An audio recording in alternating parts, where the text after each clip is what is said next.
I'm Farrukh Dhondy. My latest book is called Grannies, Groins and Growing Up, published by Byte Books. Unfortunately, during the pandemic, there couldn't be proper book launches and we can't sell it in bookshops because they are shut. So we are selling it on Amazon and we're trying to publicize it through this video. I'm going to read you a couple of the sonnets from my early childhood. All the stories are in sonnet form. This one's called A Further Education.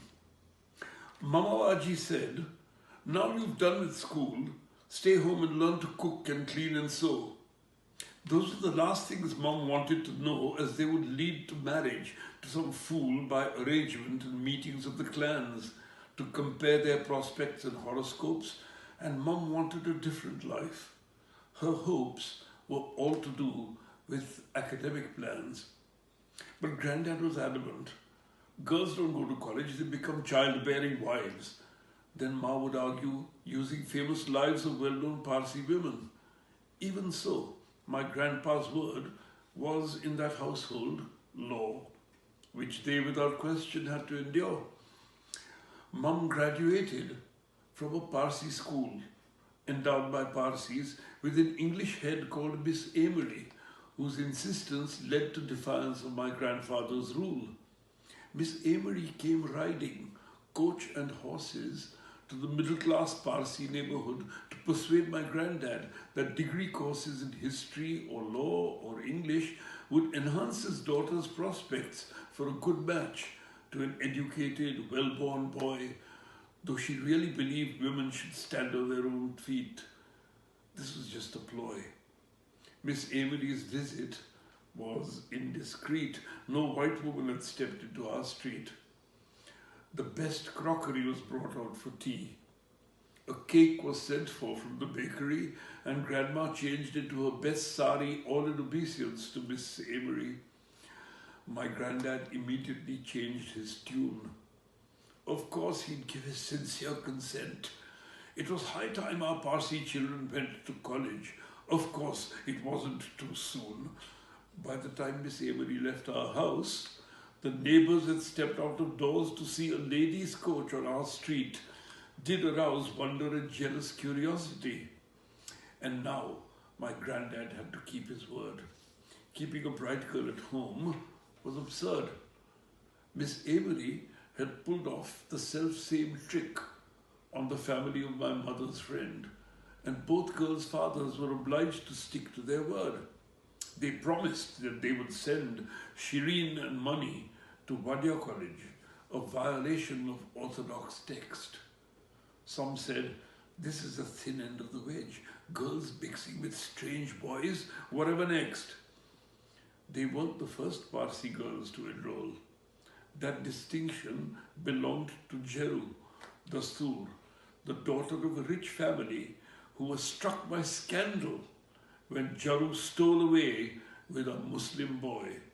They eloped, the end of what my mum wished for and hoped. The next one is called Crotch.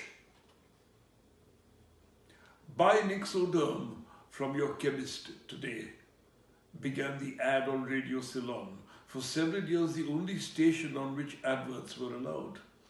It used to play pop records on a weekly program called the Binaka Hit Parade, sponsored by a brand of toothpaste which my friends and I insisted on buying.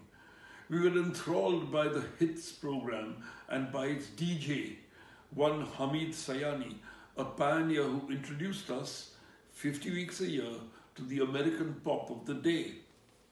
The Hindi Hit Parade was even more sought after. Other stations were a bore. This Nixoderm ad made a unique claim. Guaranteed to end all skin troubles or money back. Guff we would simply ignore. Except one night, I felt my groin aflame, a burning sensation around my crotch. So with a hand mirror, I bent to see what the fucking hell was tormenting me. The skin was crimson red. There wasn't much I could do to relieve the burning itch. I tiptoed to my aunt's room in the dark, knowing that if our dogs heard me, they'd bark and wake up my aunts and my sister, which would cause them to demand that I explain why I was prowling around. Of course, my pain would have to remain secret, a disgrace. I picked up a jar of my aunt's cold cream, hoping it would bring some relief, redeem the itching, though I knew it was a face cream. It did nothing at all to redeem my discomfort. I spent a restless night wondering how I'd caught the clap despite having never had sex. I couldn't believe that this disease, which was a punishment for those lads who frequented prostitutes, had afflicted me, aged 10. What constitutes the carnal sin for which this curse is meant to be the karma? Was the fact I had not even masturbated really bad? The next morning, turning on the radio and turning to the breakfast time broadcast, the Nixoderm ad came on. Here at last was a straw to clutch at. I'd dress and go with all the pocket money I had saved to buy records. Perhaps it would suffice to get some Nixoderm. I asked the price from a young assistant who looked so bored he didn't look askance at my young years.